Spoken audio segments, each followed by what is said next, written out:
قیامت کی بڑی علامت دجال کا نکلنا ہے۔ احادیث مبارکہ میں دجال کا ذکر بڑی وضاحت سے آیا ہے، اور کمال کی بات یہ ہے کہ ہر نبی علیہ الصلوۃ والسلام نے دجال کے فتنے سے اپنی امت کو ڈرایا ہے۔ دجال ابھی آیا نہیں ہے اور کسی کو پتہ نہیں ہے کہ اس وقت وہ کہاں ہے، لیکن روئے زمین پر ایک صحابی ایسے گزرے ہیں جنہوں نے دجال کو دیکھا بھی ہے، اس سے ملاقات بھی کی ہے اور اس سے بات چیت بھی کی ہے۔ ایک مرتبہ پیارے آقا علیہ الصلوۃ والسلام نے اچانک اپنے صحابہ کرام کو جمع فرمایا اور خطبہ دینے کے لیے ممبر پر تشریف فرما ہو گئے۔ تو نبی کریم علیہ الصلوۃ والسلام نے فرمایا کہ تمیم داری نے مجھے بتایا کہ وہ 30 افراد تھے اور ایک شپ میں، ایک کشتی میں سفر کر رہے تھے کہ طوفان آ گیا اور وہ بھٹک گئے۔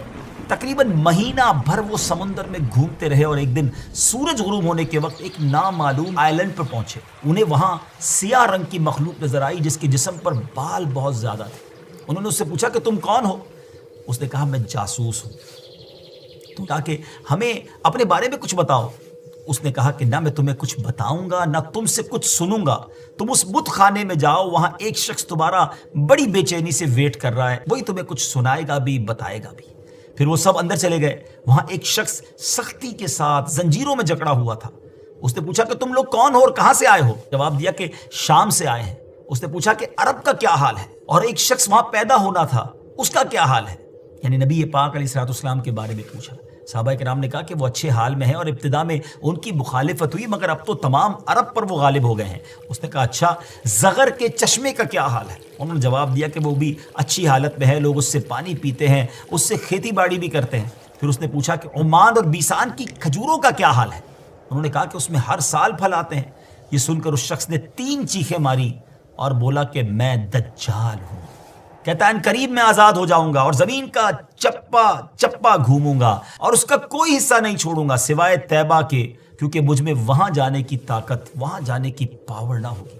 نبی پاک علیہ الصلوۃ والسلام نے فرمایا کہ مجھے بہت خوشی ہوئی کیونکہ طیبہ یہی شہر ہے۔ بعض روایت کی روشنی میں یہ بات بھی کہی جاتی ہے کہ دجال کو حضرت سلیمان علیہ الصلوۃ والسلام نے قید کیا تھا، اور حدیث پاک کے مطابق یہ مشرق یعنی ایسٹ کی سائیڈ موجود ہے۔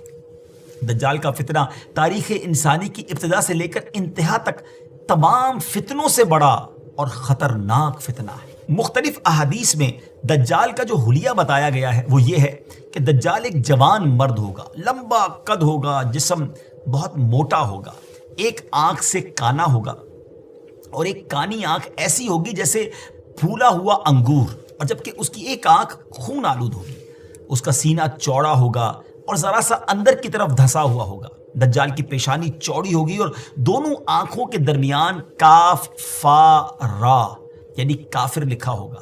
دجال کے نکلنے سے پہلے دنیا بہت بری حالت میں ہوگی۔ اس کے نکلنے سے 3 سال پہلے سے اس دنیا میں خشک سالی پھیل جائے گی، خشک سالی کا گویا سال پھیل جائے گا۔ علمی اور روحانی قحط بھی برپا ہوگا۔ دین کے معاملے میں لوگوں میں کمزوری پیدا ہو چکی ہوگی، علماء اور دیندار لوگوں کی قلت ہوگی۔ تب دجال ایسٹ کی سائڈ سے اصبہان یا خراسان نامی شہر سے نکلے گا اور زمین پر 40 دن رہے گا، جن میں سے ایک دن 1 سال کے برابر ہوگا، اور ایک دن 1 ماہ کے برابر، اور اگلا دن 1 ہفتے کے برابر، جبکہ باقی دن سال کے عام دنوں کی طرح ہوں گے۔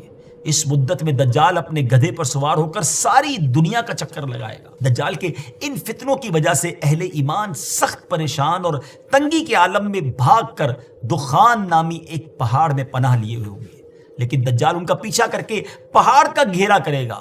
تب اللہ پاک حضرت سیدنا عیسیٰ علیہ نبینا علیہ الصلوۃ والسلام کو نازل فرمائے گا۔ جب حضرت عیسیٰ علیہ الصلوۃ والسلام اس دنیا میں آ جائیں گے تو ان کو دیکھتے ہی دجال ایسے گھلے گا، میلٹ ہوگا، جیسے پانی میں نمک گھلتا ہے، میلٹ ہوتا ہے۔